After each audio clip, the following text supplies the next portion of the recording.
L'eau, c'est la vie, mais que se passe-t-il quand des millions de personnes n'en ont plus? Eh bien la Chine, elle, a construit une véritable autoroute d'eau de 2000 km pour sauver ces régions les plus arides. On va voir ensemble comment ils ont réalisé ce projet qui est sans doute le plus audacieux au monde. Alors, pour bien comprendre l'ampleur de ce chantier, il faut d'abord saisir le contexte. On a affaire à un déséquilibre hydrique absolument fondamental. En gros, on a une nation qui est littéralement coupée en deux par son accès à l'eau. D'un côté, il y a le sud, qui est baigné par les eaux très généreuses du fleuve Yangtze, et de l'autre, le nord, qui lui fait face à des sécheresses de plus en plus graves et une surexploitation dramatique des nappes phréatiques. Et attention, ce n'est pas juste un petit problème local. Le nord de la Chine, c'est là où vivent près de 40% de la population du pays. C'est aussi là que se trouve la majeure partie de son industrie lourde. Imaginez un peu l'ampleur du déséquilibre.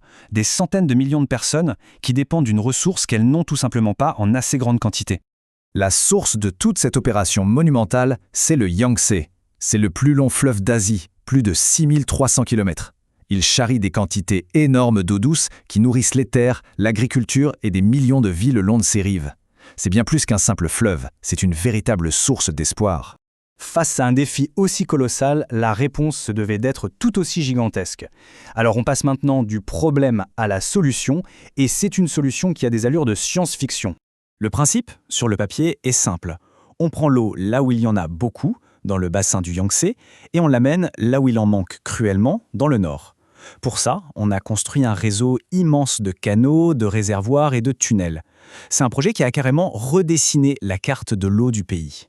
Et quand on parle de ça, il ne faut pas imaginer de simples tuyaux, Non.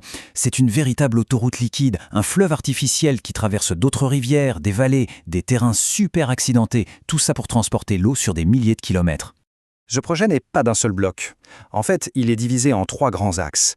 3 routes bien distinctes qui forment l'épine dorsale de tout ce système de transfert d'eau.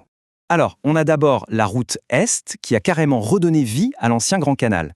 Ensuite, il y a la route centrale, qui est vraiment l'artère principale, celle qui alimente directement Pékin.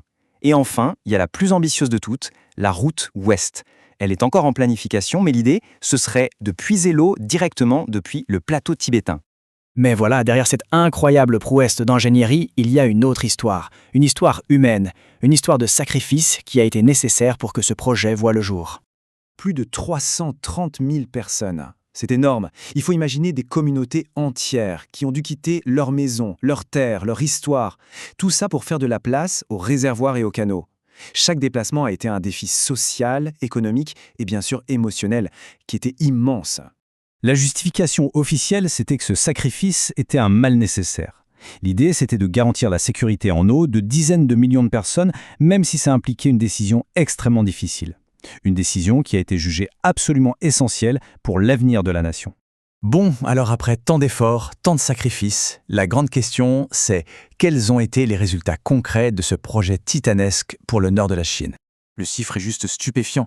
Plus de 9 milliards de mètres cubes d'eau, et ça c'est uniquement le volume qui a été acheminé vers la mégapole de Pékin depuis 2014.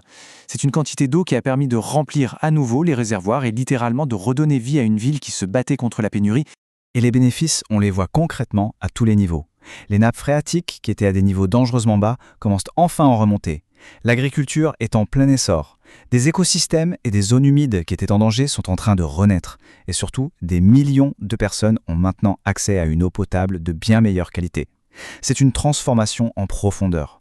Maintenant qu'on a vu tout ça, prenons un peu de recul pour réfléchir à la portée plus large de ce projet et à ce qu'il nous laisse comme héritage. Au final, ce projet, c'est une sorte de fusion entre la connaissance des anciennes voies d'eau et des technologies de pointe. C'est la preuve assez spectaculaire de ce que la volonté et l'innovation humaine peuvent accomplir quand elles travaillent avec les forces de la nature et non contre elles. Et ça nous laisse avec une question vraiment fondamentale pour l'avenir.